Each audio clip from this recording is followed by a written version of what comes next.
ہر قسم کے روحانی جسمانی مسائل اور وظائف کے لیے پیر اقبال قریشی چینل کو سبسکرائب کریں۔ نحمده ونصلي على رسوله الكريم اما بعد فاعوذ بالله من الشیطان الرجیم بسم اللہ الرحمن الرحیم۔ سورۃ اللیل، اس کو سورۃ ابو بکر بھی کہا جاتا ہے، سورۃ ابو بکر، اس میں شان ابو بکر موجود ہے۔ سورۃ اللیل کو جو رات کی تاریکی میں پڑھ لے گا، رات جیسے ہی ہو مغرب کے بعد جو سورۃ اللیل کو ایک مرتبہ پڑھ لے، اللہ رات کے شر سے اسے بچا لے گا۔ رات کو جو شیاطین نکلتے ہیں، یاد رکھیں بچے ہمیشہ مغرب کے ٹائم جو غروب آفتاب کا ہے، بچے اور عورتوں پہ جنات کا اٹیک ہوتا ہے، چونکہ اس وقت جنات اور شیاطین یوں غولوں کی شکل میں گھوم رہے ہوتے ہیں اور سورج کی عبادت کر رہے ہوتے ہیں اور وہ کھلے ہوئے ہوتے ہیں اس وقت، اور عشاء کے بعد وہ غائب ہو جاتے ہیں، کم ہو جاتے ہیں۔ لیکن مغرب کے ٹائم، غروب آفتاب کے ٹائم، جو بچے اور عورتیں اوپن گلیوں میں، محلوں میں، بازاروں میں پھر رہے ہوتے ہیں، ان پر اکثر جناتی اٹیک ہوتا ہے اور وہ بیمار یا کوئی نہ کوئی مسائل میں الجھ جاتے ہیں۔ جب سلیمان علیہ السلام کے پاس لایا گیا ام الصبیان کو، ایک ڈائن نما ایک جنی ہے، تو اس نے یہی کہا کہ میں ان عورتوں اور بچوں پہ حملہ کرتی ہوں جو مغرب کے ٹائم، غروب آفتاب کے ٹائم جو باہر پھر رہے ہوتے ہیں۔ تو یہ رات کی جو تاریکی ہے نا، اس سے پناہ مانگی گئی ہے۔ جو سورۃ اللیل کو مغرب کے بعد پڑھ لے گا، اللہ تبارک و تعالیٰ اس کو اور اس کے گھر والوں کو رات کی تاریکی کے اندر جو فتنے نکلتے ہیں ان ساروں سے اس رات میں بچا لے گا، محفوظ کر لے گا۔ تو اس کی بڑی تشریح ہے، لیکن مختصر آپ کو میں نے بتا دی۔ اگر آپ رات کے فتنوں سے بچنا چاہتے ہیں، رات کو چوری بھی ہوتی ہے، ڈکیتی بھی ہوتی ہے، قتل بھی ہوتے ہیں، رات کو جو ہے جنات کا حملہ بھی ہوتا ہے، اس طرح کے جتنے فتنے ہیں سب سے حفاظت چاہتے ہیں تو مغرب کے بعد سورۃ اللیل کو ایک بار پڑھ لیا کریں بس۔ واللیل اذا یغشا، اور رات کی قسم جب وہ چیزوں کو چھپا لیتی ہے، رات چیزوں کو چھپا لیتی ہے۔ والنہار اذا تجلی، اور جب چمک اٹھتا ہے، دن کی قسم اللہ نے کھائی۔ وما خلق الذکر والانثی، اور اس ذات کی قسم جس نے ذکر یعنی مرد اور عورت کو پیدا کیا، یہ دونوں کو جس نے پیدا کیا۔ اب جو ہے یہ بھی آیت جو ہے جس کی اولاد نہ ہوتی ہو، وہ اس آیت کو جو ہے روزانہ 7 بار پڑھ کے کسی بھی نماز کے بعد دعا کر لیا کرے، اللہ اس کو اولاد عطا فرمائے گا۔ یہ بڑی جو ہے آیت کی بڑی فضیلت ہے۔ ان سعیکم لشتی، اور یہ اللہ تعالیٰ اس کے بعد بتا رہے ہیں، یہ اصل میں سورت میں اصل جو مقصود ہے وہ شان ابو بکر ہے، اس لیے اس کو سورۃ ابو بکر بھی کہا جاتا ہے۔ اس میں یہ ساری باتیں کرنے کے بعد اللہ نے 2 قسم کے بندوں کا ذکر کیا۔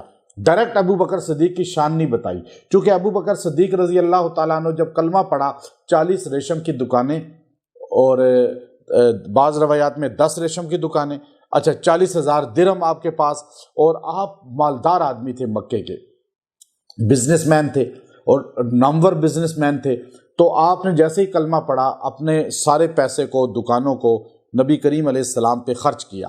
40,000 درہم میں 10 غلام خرید کے آزاد کیے، جن میں بلال حبشی بھی شامل ہیں، خباب ابن عرت بھی ہیں، ابو فقیہ بھی ہیں، زنیرہ بھی ہیں، اس طرح اور غلام آل یاسر ہیں۔ تو یہ ابو بکر صدیق کا صدقہ جاریہ ہے، اور امت پر احسان، امت پوری جس کے احسان تلے دبی ہوئی ہے اسے ابو بکر کہتے ہیں۔ تو ابو بکر صدیق نے جب 40,000 غلاموں خریدنے پہ لگا دیے، تو آپ کے والد ابو قحافہ کلمہ نہیں پڑھا تھا، 70 سال کے قریب عمر تھی، تو وہ پرانے ذہن کے آدمی تھے اور مشرک بھی تھے اس وقت تک۔ تو آپ کو کسی نے آ کر کہا تمہارے بیٹے نے 40,000 لگا دیے اور ایک کالے اور یہ حبشی غلام خریدے اس نے اور یہ آزاد بھی کر دیے، اس کو کیا فائدہ ہوا؟ اب دیکھیے ہر بندہ نہیں سمجھتا ان باتوں کو، ابو بکر کا اور ذہن تھا، ابو قحافہ کا اور ذہن تھا۔ تو اب انہوں نے تو اللہ کے لیے کیا، اور وہ سمجھے کہ اس نے یہ اس لیے کیا کہ میرا نام ہو جائے کہ میں بڑا خرچ کرتا ہوں، چونکہ حضور نے فرمایا تھا خرچ کرو، ان کو آزاد کرو۔ تو وہ آئے، ابو بکر بیٹھے ہوئے تھے ایک مجلس میں، تو باپ آ کر فوراً غصے میں کہنے لگے، ابو بکر تم نے اس لیے خرچ کیا ہے کہ لوگ تمہیں بڑا مالدار کہیں، سخی کہیں، اور تم دکھلاوے کے لیے کام کرتے ہو، اپنے آپ کو بڑا بنانے کے لیے کرتے ہو۔ ابو بکر چپ رہے، جواب نہیں دیا۔ اللہ نے یہ قرآن نازل کیا ابو بکر کی شان میں۔ وہ قرآن کے الفاظ اب دیکھیے، پہلے اللہ نے فرمایا وَأَمَّا مَن بَخِلَ وَاسْتَغْنَىٰ، اور جو آدمی بخیل ہے، بخل کرتا ہے اور بے پرواہی کرتا ہے، ایک بخیل ہے یہ مشرکوں کا کہا، اور مکے کے جو یہ لوگ تھے مشرک، وَكَذَّبَ بِالْحُسْنَى، اور جھٹلاتے ہیں باتوں کو، اچھی باتوں کو۔ اور اس کے بعد اللہ رب العزت نے فرمایا وَمَا يُغْنِي عَنْهُ مَالُهُ إِذَا تَرَدَّى، یہ جو ان کا ہے نا مال، یہ جو کماتے ہیں، یہ انہیں گڑھے میں پھینکوا دے گا، قبر میں لے جائے گا، کسی کام نہیں آئے گا ان کے۔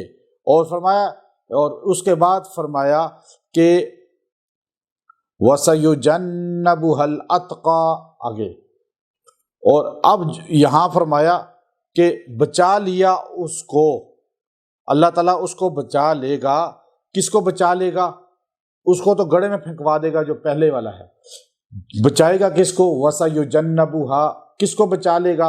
اتقا، جو سب سے بڑا پرہیزگار ہے۔ قرآن سے ہم نے پوچھا ان اکرمکم عند اللہ اتقاکم، قرآن نے کہا سب سے اللہ کے نزدیک جو ہے عزت والا وہ ہے جو متقی ہے، قرآن نے یہ لفظ کہا سورہ حجرات کے اندر۔ اور آپ جب قرآن ہی سے پوچھیں سورۃ اللیل میں کہ کائنات میں نبیوں کے بعد سب سے متقی وہ ہے کہ جو اللہ سے ڈرتا ہے، تو بتائیں ساری کائنات میں متقیوں میں، تقوی والوں میں سب سے بڑا متقی کون ہے؟ تو آپ کو یہ چیز جو ہے مبہم نہیں ہوگی، پوشیدہ نہیں ہوگی، بلکہ آپ قرآن سے پوچھیں گے، قرآن ناطق ہے، بولتا ہے، قرآن بولے گا، وہ کہے گا وَسَيُجَنَّبُهَا الْأَتْقَى، اتقا اس میں تفضیل کا صیغہ ہے۔ اس میں تفضیل میں کیا معنی؟ کبیر کا اکبر، حسین کا احسن۔